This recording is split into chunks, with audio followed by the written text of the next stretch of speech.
மாம்சத்தின் உயிர் இந்த ரத்தத்தில் இருக்கிறது. இந்த ரத்தம் எதுக்குள்ள இருக்கிறதுனா, ஏதோ ஒரு உயிரோடு இருக்கிற ஏதோ ஒரு ஜீவன், அதாவது ஒரு மிருகத்துக்குள்ள இருக்கிறது, அல்லது நடமாட மனுஷர்களுக்குள்ள இருக்கிறது.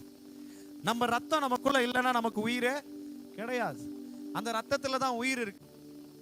இன்னொரு காரியத்தை சொல்லணும்னா, there is oxygen in a blood.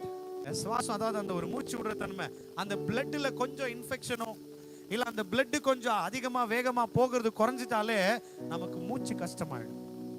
அங்க இங்க கொஞ்சம் கிளாட் ஆனாலே நமக்கு கொஞ்சம் மூச்சு கஷ்டமாயிடும். கொஞ்சம் அடைப்பு வந்தாலே கொஞ்சம் மூச்சு கஷ்டமாயிடும். there is oxygen in the blood. அதுல சுவாசம் இருக்கு, அதுல மூச்சு இருக்கு, அதுல உயிர் இருக்கு. புரிஞ்சா இல்லைங்களா? அது மிருகமா இருக்கட்டும், மனுஷனா இருக்கட்டும், யாரா இருந்தாலும் அந்த ரத்தத்தினாலதான் அந்த மாம்சமானது உயிரோட இருக்கிறது.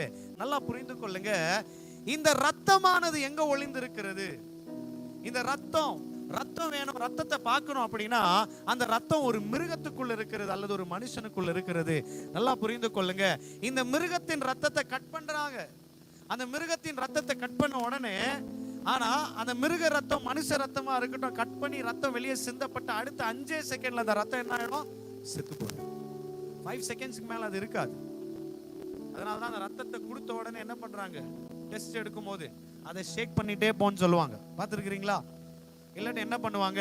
அந்த ரத்தத்தை டெஸ்ட் பண்ணும் போதே அது ஷேக் பண்ணி தான் டெஸ்ட் எடுக்கும். பார்த்துருக்கிறீங்களா? தெரியல. அது அசைச்சு தான். ஏன்னா அது அசையறதுக்காக ஆண்டவர் படைச்சார். அது கொஞ்சம் ஃப்ரீஸ் ஆயிட்டா செத்து போச்சு. அது ஓடிட்டே இருக்கணும். அது ஓடிட்டே இருக்கிறதுக்காக தான் படைச்சார். அது மூச்சு விட்டுட்டே இருக்கணும்ன்றதுக்காக தான் படைச்சார். அது செய்ய வேண்டிய வேலையை செஞ்சுட்டே இருக்கணும்ன்றதுக்காக தான் படைச்சார்.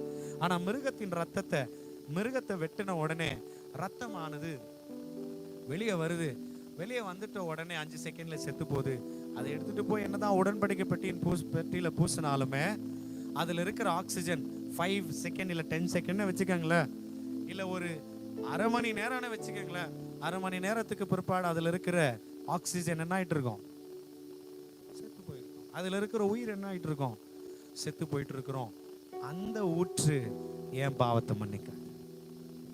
அந்த மிருக ரத்தத்தும் என் பாவத்தை மன்னிக்காது. ஏன்னா அப்பவே அது செத்து போயிடும். ஆனா இயேசுவின் ரத்தம் இன்னைக்கு கூட நான் நம்பலாம், உயிர் இருக்கு. இன்னைக்கு கூட என் இயேசுவின் ரத்தத்தை நம்பலாம். ஆக்சிஜன் அப்படி இருக்குங்க. அவரை விசுவாசிச்சு அறிக்கை செய்யற நேரத்துல அங்க இஸ்ரவேல் தேசத்துல சிந்தப்பட்டிருக்கிறதா அந்த ரத்தம் பூமியில இருக்கு. காஞ்சு போயிட்டு உயிர் இருக்கு. அந்த ரத்தம் என் பாவத்தை